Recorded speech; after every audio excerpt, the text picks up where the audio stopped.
How not to waste your money on piano lessons. Tip 2. Go to concerts. Go to real live in the flesh concerts with your children before they start lessons and while they're taking lessons.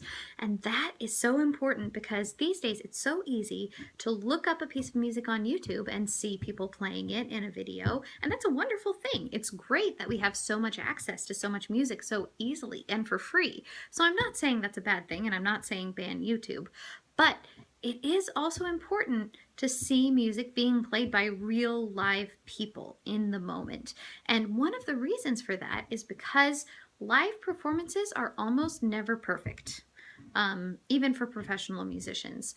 And being able to see that and understand that is so important for kids' motivation, because if you just hear the radio cut or the edited YouTube version of a song, then it's easy to think that that's something that that person can just perform that way, that they can just perform live. And it's very difficult to really explain to a child the concept that, no, they probably did 50 takes and they used all of their technology in the recording studio to make it sound better than that person could actually sound live. So hearing real live musicians is really important for understanding that not everything is always perfect, and that's okay.